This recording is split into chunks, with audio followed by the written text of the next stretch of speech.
Welcome back again. Welcome to my YouTube channel Shubham study GK. तो subscribe करिए हमारा channel. Latest video notification के लिए इस बेल आइकन को दबाइए। तो फ्रेंड्स, इंडियन ज्योग्राफी की टेस्ट सीरीज को आगे बढ़ाते हुए आज ये हमारा लेक्चर नंबर 17 है। आज की इस वीडियो लेक्चर में हम भारत की जलवायु के बारे में डिस्कस करने वाले हैं, क्योंकि इस समय देख रहे हो आप मौसम मानसून कितना भयंकर छाया हुआ है। भारत में डेली वर्षा होती है, तो सोचा मैंने कि चलो मानसून पे ही वीडियो बनाते हैं। तो भारत की जलवायु से रिलेटेड सारे इंपॉर्टेंट पॉइंट डिस्कस करेंगे, ठीक है।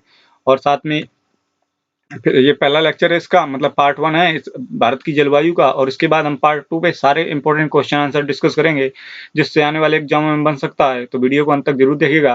वीडियो अच्छा लगे तो अपने दोस्तों के साथ शेयर जरूर करिएगा। चलिए तो वीडियो को शुरू करते हैं फटाक से। फ्रेंड्स, जलवायु की बात करें तो जलवायु पहले टर्म आती है कि आखिर जलवायु होता क्या है। तो जलवायु क्या होता है कि तापमान हो गया, वर्षा हो गया, हवा की दिशा हो गई और वायुमंडलीय दाब हो गया, प्रेशर जिसको कहते हैं। इन सब चीजों की जो डिटेल में स्टडी की जाती है उसी को क्या कहते हैं, जलवायु कहते हैं, क्लाइमेट बोलते हैं, ठीक है। क्या समझ में आया कि आपको क्लाइमेट के अंतर्गत तापमान का अध्ययन करना पड़ेगा, कैसी वर्षा होती है उसका अध्ययन करना पड़ेगा, उसकी हवाओं की डायरेक्शन कैसी है उसका देखना पड़ेगा, वहां पे प्रेशर कैसा है वायुमंडल का, एटमॉस्फेयर प्रेशर कैसा है उसको देखना पड़ेगा। इन सारी चीजों की अगर आप डिटेल में स्टडी करते हैं, वही क्या होता है, वही आपका क्लाइमेट होता है, ठीक है फ्रेंड्स।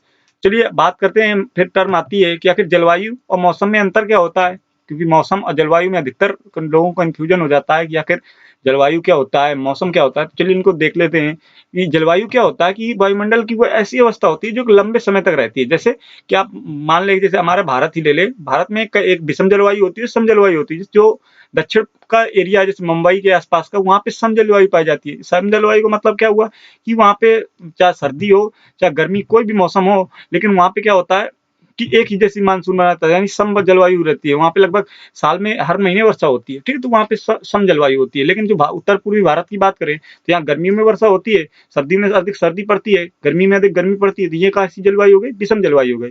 तो मतलब वायुमंडल की एक ऐसी स्थिति होती है जो लंबे टाइम पीरियड तक रहती है, उसको जलवायु कहते हैं। लेकिन अगर मौसम की बात करें तो मौसम क्या होता है कि वायुमंडल की एक ऐसी पोजीशन होती है जो कि जल्दी जल्दी बदलती रहती है। जैसे कभी कभी सर्दी होती है, मान लीजिए कभी सर्दी पड़ी, इसके बाद क्या हुआ, बरसात होने चालू हो गई। बरसात के बाद क्या हो सकता है कि धूप भी निकल सकती है, यानी कि गर्मी के मौसम भी आ सकता है। तो मौसम ऐसी अवस्था होती है जो जल्दी जल्दी परिवर्तित होता है। जैसे कि अभी देख रहे होंगे आप, काफी गर्मी का मौसम चल रहा है, बारिश हो रही है, ठीक है। अभी इसके बाद सर्दी का मौसम आ जाएगा, सर्दी के बाद फिर वापस से क्या होगा, गर्मी का मौसम आ जाएगा। तो ये मौसम की होती है जो जल्दी जल्दी क्लाइमेट बदलता रहता है, 2 से 3 महीनों के अंतर्गत बदल जाता है। इसको मौसम बोलते हैं। तो आपको समझ में आया होगा आखिर जलवायु और मौसम में क्या डिफरेंस होता है, ठीक है फ्रेंड्स। चलिए इसके बाद आगे बात करते हैं भारत की आखिर जलवायु कैसी है और मानसून कैसा है भारत में। तो पहले जलवायु और मानसून को समझ लेते हैं कि भारत की जलवायु कैसी है। जो भारत है वो आप पता है कि उत्तरी गोलार्ध में स्थित है। भारत की आप देख पा रहे होंगे जैसे इमेज पे कि भारत की स्थिति कहाँ पे है। तो ये देख रहे होंगे, ये भूमध्य रेखा है, भूमध्य रेखा के उत्तर में, उत्तरायण में, यानी उत्तरी गोलार्ध में भारत की स्थिति है। और देख रहे होंगे इससे करके होकर 20 से होकर गुजरती है। तो ये उष्णकटिबंधीय मानसूनी जलवायु है। अब आपको उष्णकटिबंधीय ट्रॉपिकल वाला, यदि आपने उसको समझना है, ये पॉइंट को मैंने बहुत ही डिटेल में कर रखा है। हमारा जो सेशन आता है फटाफट जीके का, उसमें मैंने इसमें उष्णकटिबंधीय शीतोष्णकटिबंधीय क्या होते हैं इनके बारे में बहुत ही अच्छे से बताया। तो यदि आपने उसको वीडियो नहीं देखा है तो नीचे लिंक मिल जाएगी, आप वहां से उस वीडियो को जरूर देख लीजिएगा, ठीक है। तो भारत की जो जलवायु है वो कैसी है, उष्णकटिबंधीय मानसूनी जलवायु, यानी मानसून पे टोटली डिपेंड है भारत की जलवायु, ठीक है। और वो क्योंकि भारत क्या है, कर्क रेखा गुजरती है तो ट्रॉपिकल जोन के अंतर्गत आता है। तो उष्णकटिबंधीय मानसूनी जलवायु भारत की, ठीक है। अगर बात करें मौसम की, तो मौसम क्या होता है, तो मानसून क्या होता है, मानसून जो मौसम शब्द से बना है, अरबी भाषा का एक शब्द है मौसम, उसी से इसकी बना है मानसून शब्द है, जिसका अर्थ होता है कि हवाओं की दिशा ऋतुओं के अनुसार बदल बदल जाती है। जो मानसून होता है उसका जो अर्थ होता है वो कहाँ से बना है, अरबी भाषा का एक शब्द है मौसम, उससे लिया गया है। जिसका अर्थ होता है कि हवाओं की जो दिशा या स्थिति होती है वो क्या होती है, ऋतुओं के परिवर्तन के साथ जैसे जैसे सीजन बदलता है। यदि गर्मी का सीजन है तो उसकी हवाओं की दिशा दूसरी प्रकार की हो जाएगी दिशा, अगर गर्मी का मौसम है तो दूसरी प्रकार की हो जाएगी, सर्दी का मौसम है दूसरी प्रकार की, वर्षा ऋतु चल रही तो दूसरी प्रकार की उसका हवाओं की स्थिति हो जाएगी। तो उसको मानसून कहते हैं। और इम्पोर्टेंट क्या है, मानसून किसी भी स्थान या देश की जलवायु जो मानसून पे डिपेंड करती है। तो आखिर मानसून जो होता है वो किस किस बात पे डिपेंड करता है, ये डिपेंड करता है कि कोई देश है उसकी समुद्र से दूरी कैसी है। जैसे भारत की ले लें तो भारत का एक पूर्व पश्चिम एरिया में कौन कौन से समुद्र हैं, जैसे पूर्व पश्चिम, पूर्व की बात करें तो बंगाल की खाड़ी हो गई, पश्चिम में बात करें तो कौन सा अरब सागर हो गया। तो ये भी डिपेंड करता है, किसी स्थान की जलवायु को अगर समझना है तो ये भी बहुत जरूरी होता है कि उस स्थान की समुद्र से दूरी कैसी है, कितनी दूर पे समुद्र से स्थित है, और वो किस अक्षांश पे स्थित है, कितने देशांतरीय विस्तार उसका कितना है, और कितना अक्षांशीय विस्तार कितना है, और उस स्थान की ऊंचाई कितनी है वो भी डिपेंड करता है, और वहां से पहाड़ों की स्थिति कैसी है, क्या पहाड़ नजदीक है, क्योंकि जहाँ पे पहाड़ नजदीक होंगे जहाँ तो वहाँ पे क्या होगी, अधिक अच्छी वर्षा होती है। पहाड़ों की स्थिति जैसे बांग्लादेश हो गया, वहाँ पे पहाड़ ही नहीं है तो वहाँ पे बारिश कम होती है, लेकिन पानी सबसे ज्यादा बांग्लादेश में एकत्रित होता है। वो बताऊंगा मैं आपको कैसे एकत्रित होता है, ठीक है। तो ये हम 4 पॉइंट्स मोस्ट इंपॉर्टेंट होते हैं किसी भी स्थान की जलवायु के लिए, कि उस स्थान की समुद्र से दूरी कैसी है, उसका अक्षांशीय विस्तार कितना है, वहाँ की उस स्थान की ऊंचाई कितनी है, और वहाँ पे पहाड़ों की स्थिति कैसी है। तो ये 4 मेजर पॉइंट हैं जो कि किसी भी देश की जलवायु और मानसून को पढ़ने के लिए बहुत इंपॉर्टेंट होता है। चलिए आगे बात करते हैं, आखिर हवा गति क्यों करती है और कैसे गति करती है। तो फ्रेंड्स, आपने साइंस में एक बहुत इंपॉर्टेंट टर्म होता है कि जहाँ पे प्रेशर क्या होगा, जहाँ पे प्रेशर ज्यादा होगा वहाँ पे क्या होगा, वहाँ पे जो हवा की चलना है, यानी जहाँ प्रेशर ज्यादा वहाँ पे टेम्परेचर क्या होगा, जहाँ प्रेशर हाई होगा वहाँ पे टेम्परेचर क्या होगा, लो होगा। अगर जहाँ पे प्रेशर क्या है, प्रेशर अगर जहाँ पे लो होगा, ठीक है, वहाँ पे टेम्परेचर क्या होगा, हाई होगा। आपने बहुत ही आसानी से पढ़ा होगा इसको साइंस वाले लेक्चरों में। तो फ्रेंड्स, आखिर इसका मतलब क्या निकला कि जो पी होता है यानी कि प्रेशर होता है, वो डायरेक्टली क्या होता है, रिवर्स प्रोपोर्शनल होता है किसके, टेम्परेचर के। यानी कि अगर टेम्परेचर आपका ज्यादा होगा तो क्या होगा, प्रेशर कम होगा, और प्रेशर ज्यादा होगा तो टेम्परेचर कम होगा। ये आपको अगर इस लेक्चर को अच्छे से समझना है तो ये बहुत टर्म जरूरी होगा आपको सीखना, कि जहाँ पे प्रेशर ज्यादा वहाँ पे क्या होगा, टेम्परेचर कम, और जहाँ पे टेम्परेचर ज्यादा वहाँ पे प्रेशर कम होगा। यानी कि एक दूसरे क्या होते हैं, ठीक रिवर्सिबल होते हैं। यानी कि प्रेशर और टेम्परेचर एक दूसरे क्या है, डायरेक्टली क्या होते हैं, रिवर्स प्रोपोर्शनल होते हैं। ठीक है फ्रेंड्स, इसको याद रखिएगा। अब बात करेंगे हवा की गति कैसी होती है, तो हवा क्या होती है, हमेशा क्या करती है, हाई प्रेशर से लो प्रेशर की ओर चलती है। हवा क्या होती है, हाई प्रेशर, जैसे हवा है तो हाई प्रेशर वाला एरिया इधर से लो प्रेशर की ओर चलेगी। कभी हवाएं प्रेशर लो प्रेशर से हाई प्रेशर की ओर नहीं चलती हैं। तो हवा की गति कैसी होती है, उच्च दाब के क्षेत्र से निम्न दाब के क्षेत्र की ओर हवाओं की स्थिति होती है। तो फ्रेंड्स, ये हवा की गति होती है। तो क्योंकि ये सारा जो लेक्चर है सिर्फ इसी बात पे डिपेंड है कि हवाओं की गति कैसी है, क्योंकि जो हवाओं की गति है वो किसी भी देश की मानसूनों और जलवायु के लिए बहुत इंपॉर्टेंट भूमिका अदा करती है। इसीलिए उसके ये जानना बहुत जरूरी है। ये जो मैंने अभी आपको 3 टर्म बताया, क्या, जहाँ पे प्रेशर ज्यादा वहाँ पे टेम्परेचर कम, जहाँ पे टेम्परेचर ज्यादा वहाँ पे प्रेशर कम, और जहाँ पे प्रेशर कम वहाँ पे टेम्परेचर ज्यादा। और हवाओं की स्थिति कैसी होती है, उच्च दाब के क्षेत्र से निम्न दाब के क्षेत्र की ओर हवाओं की गति होती है। ये इंपॉर्टेंट टर्म बहुत ही, अभी आप देखिएगा कितनी आसानी से आप जानोगे क्या क्या भूमिका अदा करते हैं। अब बात करें ग्रीष्म ऋतु में जो भारत है वहाँ पे वर्षा कैसी होती है, तो हमने देखा ग्रीष्म ऋतु में क्या होता है कि जो सूर्य होता है कहाँ पे होता है, कर्क रेखा। आप जानते हैं 23.5 डिग्री पे सूर्य क्या होता है, कर्क रेखा पे होता है। जो क्योंकि कर्क रेखा पे होगा, हमने आपको बताया था लेक्चर में कि सूर्य की स्थिति जहाँ पे होगी वहां पे क्या होगा, टेम्परेचर ज्यादा होगा। तो हमने क्या देखा कि कर्क रेखा पे सूर्य की स्थिति, कर्क रेखा पे जब सूर्य की स्थिति कर्क रेखा पे, तो सूर्य पे टेम्परेचर क्या होगा, ज्यादा होगा। जब सूर्य पे टेम्परेचर ज्यादा होगा तो यहाँ पे कैसी बेल्ट बनेगी, लो प्रेशर की बेल्ट बनेगी। क्यों, मैंने अभी बताया, जहाँ टेम्परेचर ज्यादा वहां पे प्रेशर कम, और जहाँ प्रेशर ज्यादा वहां पे टेम्परेचर कम। क्योंकि कर्क रेखा पे है सूरज गर्मी में, तो कर्क रेखा पे तो वहां पे टेम्परेचर क्या होगा, ज्यादा हो गया। जब टेम्परेचर ज्यादा हो गया तो प्रेशर क्या होगा, कम हो गया। इसके विपरीत अगर हम बात करें यहीं मकर रेखा या भूमध्य रेखा की, हिंद महासागर वाले एरिया में, यहाँ पे क्या होगा, टेम्परेचर कम है तो प्रेशर क्या होगा, प्रेशर ज्यादा। तो हमने अभी देखा कि हवाओं की स्थिति कैसी होगी, हवा स्थिति कैसी होगी, हाई प्रेशर से कहा जाएगा लो प्रेशर की ओर हवाएं चलने लगती हैं। यानी कि ऐसी हवाएं उठती हैं, हाई प्रेशर से लो प्रेशर की ओर हवाएं उठने लगती हैं। ठीक है, वही लिखा हुआ है इसमें। और ये हवाएं जब हाई प्रेशर से लो प्रेशर की ओर उठती हैं ऊपर की ओर, ये अपने साथ क्या करती हैं, यहाँ पे जो हाई प्रेशर के जो पानी होता है यानी जो वाष्प होता है, जल वाष्प को भी क्या करती हैं, उठा के ऊपर की ओर ले चलती हैं। ठीक है, तो इस प्रकार से क्या होता है, मानसून का भारत पे आगमन होता है। ठीक है, तो ये आपको आई होप समझ में आएगा। नहीं, वापस से आपको बता देता हूँ, जहाँ पे क्या होगा, सूर्य देखिए कर्क रेखा पे होता है जब ग्रीष्म ऋतु में, तो यहाँ पे टेम्परेचर ज्यादा होता है, फिर इस पे प्रेशर क्या होता है, कम होता है। इसके विपरीत हिंद महासागर में क्या होता है, टेम्परेचर कम होता है, टेम्परेचर कम होगा हिंद महासागर में, तो क्या होगा, यहाँ पे प्रेशर क्या होगा, प्रेशर ज्यादा होगा। जब प्रेशर ज्यादा होगा तो क्या होगा, हमने देखा हवाओं की स्थिति क्या होती है, हाई प्रेशर से क्या होती है, हवाएं लो प्रेशर की ओर चलती हैं।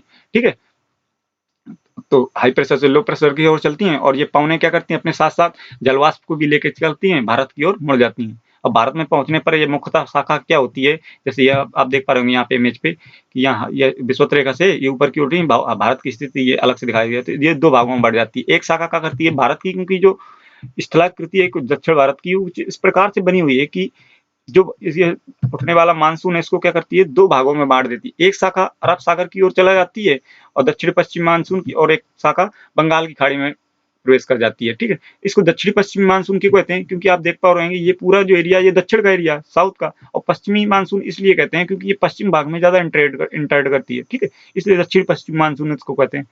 तो ये आपको समझ में आया होगा ग्रीष्म ऋतु में क्या होता है। अब बात करें दक्षिण पश्चिम मानसून में, तो क्या होता है कि ये मुख्यतः 3 भागों में बढ़ती है। पहली शाखा क्या करेगी, ये 1 जून के आसपास आएगी और ये केरल तट पे आएगी, ठीक है? केरल के तटीय भाग पे आएगी ये शाखा और लगभग केरल पे ही वर्षा करती है। क्यों करती है? क्योंकि यहाँ पे केरल तट पे क्या है, बहुत ऊँची-ऊँची पहाड़ियाँ हैं पश्चिमी घाट में। इसके कारण यहाँ पे केरल तट पे बहुत अच्छी वर्षा होती है, ठीक है? 3 भागों में शाखा बढ़ती है, लेकिन जो पहली शाखा है वो क्या करती है 1 जून के आसपास आती है केरल तट पे और काफ़ी अच्छी वर्षा होती है यहाँ पे।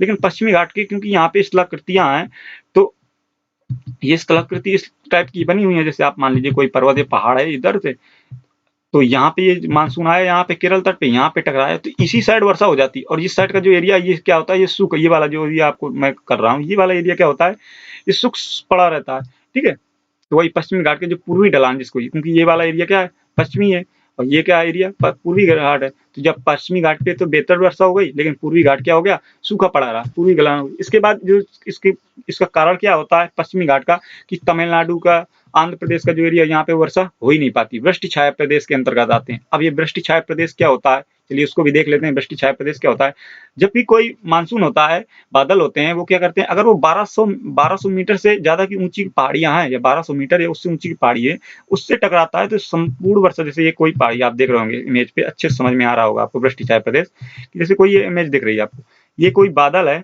ये इस पर्वत मानसून से टकराता है, जब इधर से टकराता है तो सारी वर्षा यहीं पे करा देता है। जब सारी वर्षा यहीं पे हो जाएगी और ये बादल उस साइड नहीं जा पाते, तो ये वाला जो एरिया है जैसे आपको नजर आ रहा हो, यहाँ पे एक भी वर्षा नहीं हो पाती। इसको क्या कहते हैं, वृष्टि छाया प्रदेश कहते हैं, ठीक है? यहाँ पे सारी वर्षा हो गई, तो जो तमिलनाडु हो गया, आंध्र प्रदेश के एरिया, यहाँ पे क्या होता है, यहाँ पे वर्षा नहीं हो पाती है। लेकिन जो पश्चिमी घाट में क्या हो, छोटे छोटे क्या बने हुए हैं, यहाँ पश्चिमी घाट में छोटे छोटे दर्रे हैं, जैसे थाल घाट हो गया, भोर घाट हो गया, पाल घाट हो गया, पेमली घाट हो गया, इस कुछ प्रकार के दर्रे बने हुए हैं, जिससे क्या होता है थोड़ी थोड़ी जो हवाएं होती हैं, यहाँ पे जो मानसून होता है अंदर प्रवेश कर जाता है और लगभग ये वाले एरिया में जो भारत के, यहाँ पे काफी अच्छी वर्षा होती है, ठीक है? तो ये पहली शाखा के बारे में देख लिया। दूसरी शाखा कहाँ एंटर करेगी, ये लगभग यहाँ से प्रवेश करती है, ठीक है? आगे दूसरी शाखा जो होती है 5 से 10 जून के आसपास आती है और मुंबई तट से प्रवेश करती है और ये मध्य भारत में प्रवेश कर जाती है। मैंने बताया थाल घाट, बोल घाट, दर्रों से होते हुए अच्छी तरीके से घुस जाता है अंदर मानसून। इसके बाद क्या होता है, लेकिन जो यहाँ पे एक पहाड़ी पड़ती है, कैलाश पहाड़ी, ठीक है? यहाँ पे जो कैलाश पहाड़ी होती है, यहाँ पे क्या होता है कि ये कैलाश पहाड़ी के यहाँ से टकरा करके मानसून क्या होता है, यहाँ पूर्व की ओर मुड़ जाता है, ठीक, पश्चिम की ओर। लेकिन क्या होता है, ये छत्तीसगढ़ जो बेसिन है, छत्तीसगढ़ वाला एरिया, यहाँ पे वर्षा नहीं होती है, क्योंकि ये क्या करता है, वृष्टि छाया प्रदेश के अंतर्गत आ जाता है। वही लिखा हुआ है यहाँ के बेसिन क्षेत्र के अंतर्गत आ जाता है, तो यहाँ पे वर्षा नहीं हो पाती है, ठीक है? ये दूसरी शाखा हो गई। जो तीसरी शाखा है यहाँ पे प्रवेश करती है। तीसरी शाखा कहाँ पे, आप इमेज पे समझने की कोशिश करिए। यहाँ पे जो आप देख रहे हो गुजरात तट से प्रवेश करती है, यहाँ पे एक पहाड़ी पड़ती है, उसका नाम है गिर की पहाड़ी।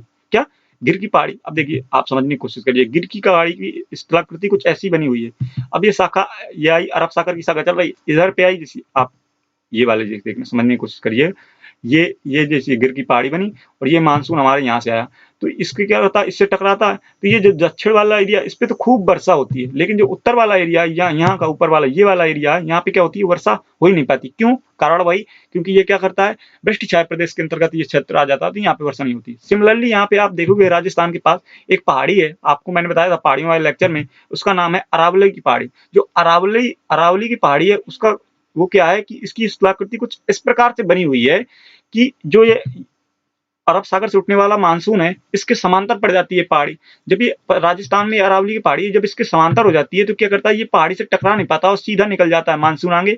और ये मानसून आगे बढ़ते हुए जो हिमालयी क्षेत्र है, जैसे हिमाचल प्रदेश हो गया, उत्तराखंड में यहाँ पे वर्षा करता है।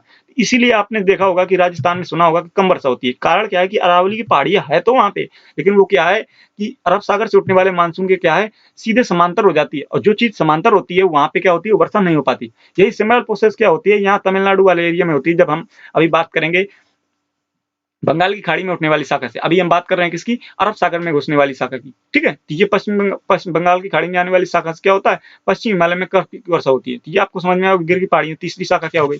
चलिए बात करते हैं आगे बंगाल की खाड़ी से उठने वाले मानसून की। तो हमने पहले देखा कि दो भागों में बटा था, एक भाग कहाँ गया था, अरब सागर में, दूसरी शाखा कहाँ पे आई, बंगाल की खाड़ी से। तो बंगाल की खाड़ी में क्या होता है, आप देख रहे होंगे जैसे ही प्रवेश करती है तो यहाँ पे जो चेन्नई वाला स्थित एरिया तमिलनाडु का, ये क्या होता है, ये बंगाल की खाड़ी शाखा के क्या होता है, ये भी समांतर हो जाता है। जब ये बंगाल की खाड़ी की शाखा के समांतर हो जाएगा तो क्या होगा, यहाँ पे भी वर्षा नहीं हो पाती। इसलिए आपने देखा होगा चेन्नई तट पे क्या होती है, वर्षा नहीं होती है। और आपने सुना होगा कि जो तमिलनाडु वहां पे सर्दियों पे वर्षा होती है। अभी बताऊंगा सर्दियों में वर्षा कैसे होती है, ठीक है। तो अभी फिलहाल देखते हैं बंगाल खाड़ी की शाखा क्या होती है। तो ये शाखा आगे बढ़ती है और दो भागों में बढ़ जाती है शाखा, ठीक है।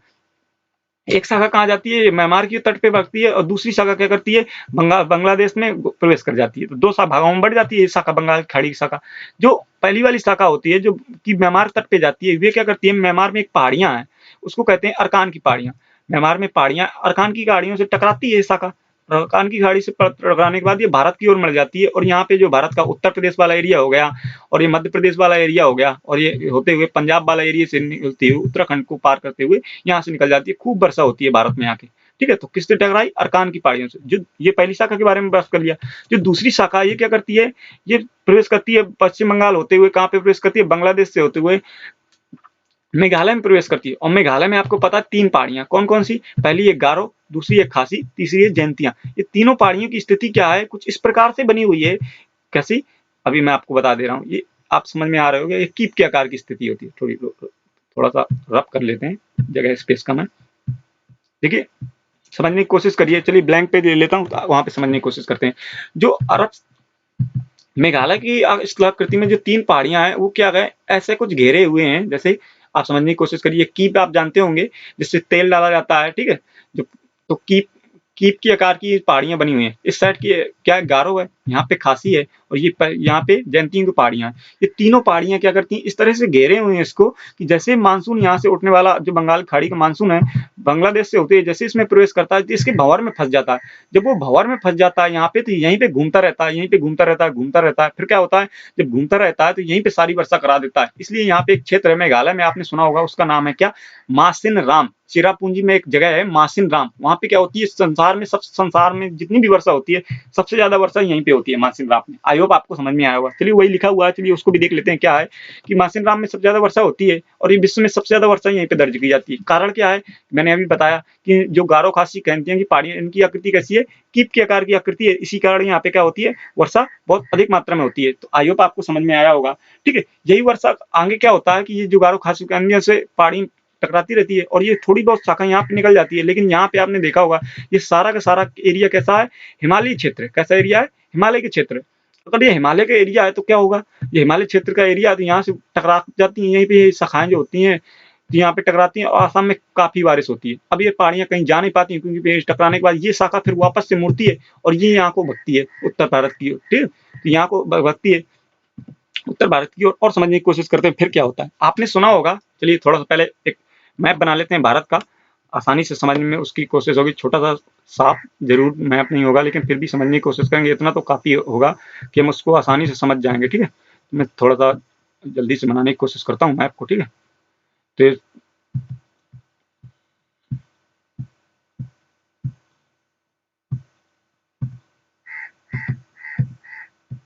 चलिए रफली मैप बना लिया हमने। अब यहाँ पे समझने की कोशिश करते हैं। हमने देखा क्या कि यहाँ पे शाखा है, हमने यहाँ पे एक शाखा हमारी उठी थी गिर की पहाड़ियों से होते हुए, ये ऐसे चली गई, ये ऐसे चली गई, ठीक है। इसके बाद ये क्या करें, यहाँ पे अरावली की पहाड़ियां थी स्थित यहाँ पे, तो यहाँ इससे क्या हुआ, समांतर होने का आगे निकल गई, और ये उत्तराखंड के आसपास पहुंचती है, ठीक है। अब इसको पेन चेंज कर ले रहे हैं, थोड़ा सा आसानी हो जाएगी हमको समझने में, ठीक है। दूसरी शाखा जो हमारी यहाँ पे थी, ये तो एक तो फंस गई की प्रकार में, तो यहाँ पे घूमती रही, और थोड़ा सा आगे बढ़ी जब, तो असम में काफी वर्षा हुई यहाँ पे, क्योंकि यहाँ पे ये वाला जो ये देख रहे हैं, ये सारा हिमालयी क्षेत्र है। आपको पता होगा बहुत सारी पहाड़ियां, मैंने बताया था पहाड़ियों वाले लेक्चर में, कितनी सारी पहाड़ियां हैं। नामचा पर्वत श्रृंखला स्थित है यहाँ पे अरुणाचल प्रदेश में, यहाँ से टकराता है, और ये यहाँ को भगता है, ठीक है। यहाँ पर भगता है इधर को।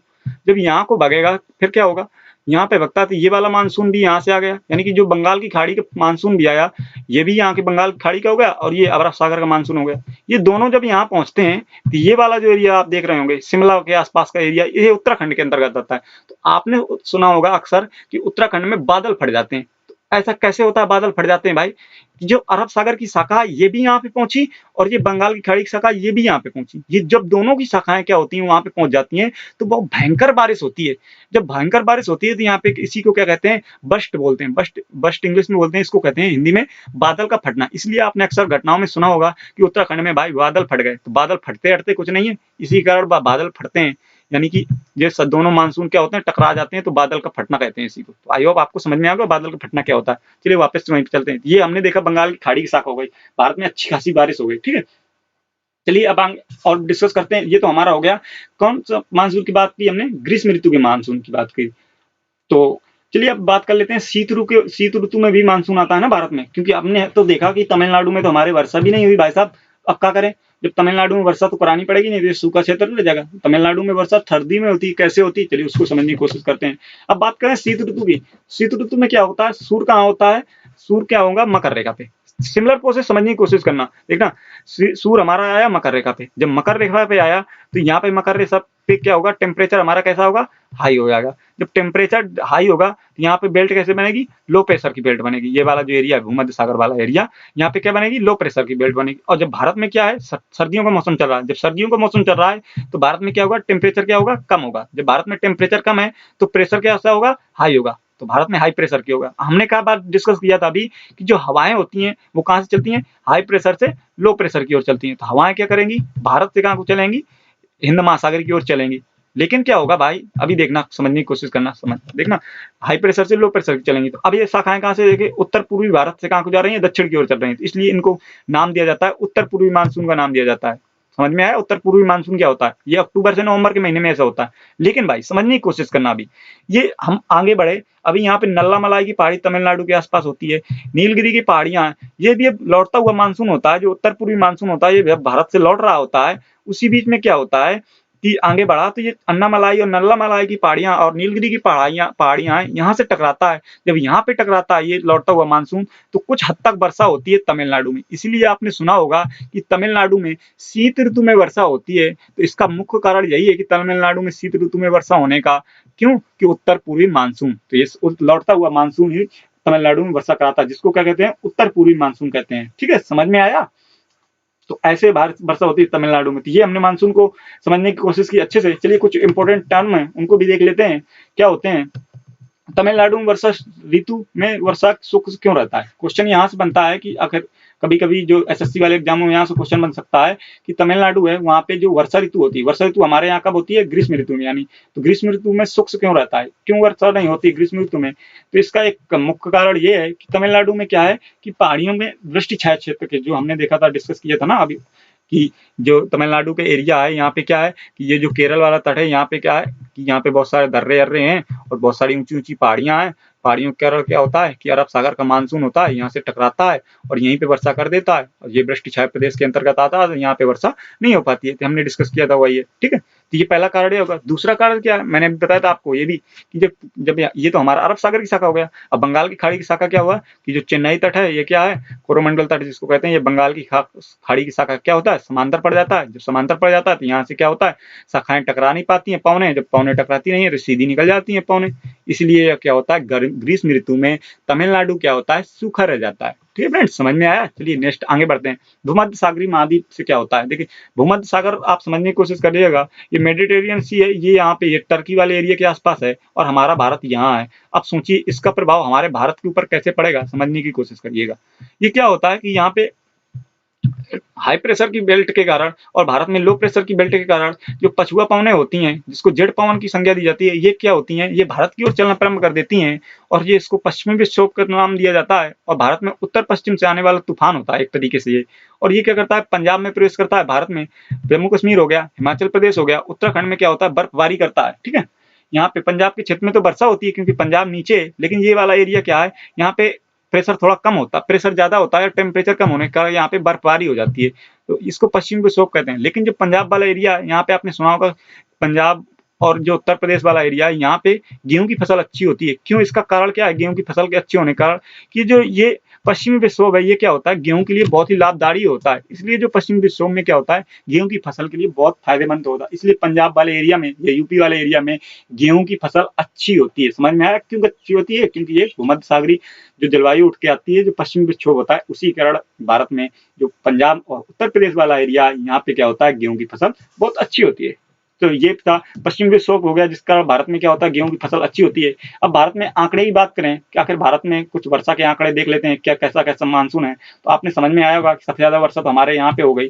तो समझने की कोशिश करें तो अगर भारत में जो औसतन वर्षा कितनी होती है, तो लगभग भारत में जो औसतन वर्षा है ये 125 सेंटीमीटर के आसपास होती है। एक बात और याद रखिएगा, जो भारत में मतलब वर्षा को जो मापन किया जाता है वो सेंटीमीटर में किया जाता है। ठीक है, कभी कभी ये पूछा जा सकता है कि वर्षा को आंकड़े को किस में नापा जाता है, तो सेंटीमीटर में नापते हैं।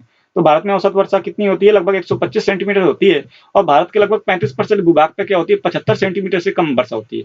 लगभग 65% भाग जो है भारत का, वहां पे तो 125 सेंटीमीटर वर्षा होती है।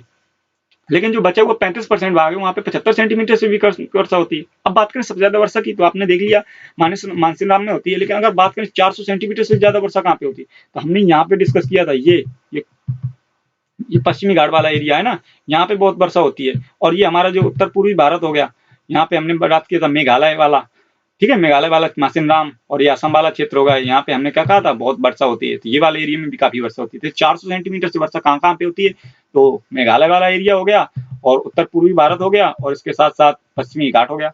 ठीक है, और इसके बाद अगर बात करें कि 20 सेंटीमीटर से भी कम वर्षा कहाँ होती है, ये जम्मू कश्मीर का, सॉरी, अब तो लद्दाख के अंतर्गत आता है। लद्दाख का जो एरिया है, क्या, लेह क्षेत्र, यहाँ पे कम। और ये जो राजस्थान का एरिया है, पश्चिमी राजस्थान का, जिसको थार का महोत्सव कहते हैं, यहाँ पे क्या होती है, यहाँ पे 220 सेंटीमीटर से भी कम वर्षा होती है। लेकिन अगर सबसे पूछे सबसे कम वर्षा कहाँ पे होती है, तो लद्दाख वाले एरिया में कम वर्षा होती है। ठीक है फ्रेंड्स, इसको याद रखें, सबसे कम वर्षा भारत में लद्दाख, लेह लद्दाख। ठीक है, इसके बाद याद रखिएगा, जहाँ जिस स्थान पे 100 सेंटीमीटर से जो ज्यादा वर्षा होती है, वहां पे क्या होती है, चावल की खेती ज्यादा की जाती है। जैसे कि आपने सुना होगा पश्चिम बंगाल वाले एरिया में, यहाँ पे बहुत चावल होता है। यूपी में भी काफी चावल पैदा किया जाता है, गोरखपुर वाला एरिया, यहाँ पे बहुत वर्षा होती है। ठीक है, तो ये कुछ आंकड़े थे भारत में। तो औसतन वर्षा 125 सेंटीमीटर, सर्वाधिक वर्षा कहाँ होती है, उत्तर पूर्वी भारत हो गया और पश्चिमी घाट वाला एरिया हो गया, और सबसे कम वर्षा लेह लद्दाख और थार का मरुस्थल हो गया। और जिस स्थान पे 100 सेंटीमीटर से ज्यादा वर्षा, वहां पे कैसे होगी, चावल की खेती होगी। चलिए आगे बात करते हैं कुछ और इंपॉर्टेंट पॉइंट की बात। जो भारत है, यहाँ पे हमने देखा, पहले ही आपको देख लिया, वही टर्म लिखे हुए हैं, जो पूर्व में पश्चिम की तुलना में क्या होता है, ज्यादा वर्षा होती है। हमने देखा ये वाला जो एरिया है मेघालय में, कितनी वर्षा होती है, और यहाँ पे जो एरिया है किसका, थार मरुस्थल, यहाँ पे कम वर्षा होती है, वही लिखा हुआ है। और नेक्स्ट पॉइंट है आम्र वर्षा। आपने सुना होगा, लग रहा होगा यार ये आम्र वर्षा क्या होती है, तो आम्र वर्षा देखने समझने की कोशिश करिएगा। होता क्या है कि ग्रीष्म ऋतु के खत्म होते होते क्या होता है, मानसून के आने से पहले जो बिहार वाला एरिया है, ये वाला जो एरिया, ये यूपी के बाद का, ये बिहार और पश्चिम बंगाल का जो एरिया है, ये वाला, यहाँ पे क्या होता है, पश्चिम बिहार और बंगाल के और बिहार के एरिया में क्या होता है, वर्षा देखने को मिलती है। जो ये वर्षा होती है, आम की फसलों के लिए बहुत ही लाभकारी होती है। इसलिए इस फसला जो वर्षा होती है, इसको आम्र वर्षा का नाम दिया गया है। तो आम्र वर्षा किन किन राज्यों में होती है, तो इसका नाम याद रखिएगा, बिहार और पश्चिम बंगाल में ये वर्षा देखने को मिलती है। और ये किसके लिए लाभकारी होती है, आम की फसलों की। कब होती है, ग्रीष्म ऋतु में, इसलिए इसको आम्र वर्षा का नाम दिया जाता है। तो फ्रेंड्स, यहाँ पे हमारा ये थ्योरी सेक्शन कंप्लीट होता है। आई होप आपने वीडियो को एंजॉय किया होगा, और आपने अगर कॉन्सेप्चुअली समझने की कोशिश करेंगे तो आसानी से समझ में आ जाएगा। वैसे रटोगे तो रट्टा मारते रहो भाई, तो उसमें क्या। तो आज की वीडियो यहीं पे रखते हैं। यदि वीडियो अच्छा लगा हो तो वीडियो को लाइक शेयर जरूर करिएगा, और कमेंट करके बताइएगा वीडियो आपको कैसा लगे। Thank you for watching my video. जय हिंद।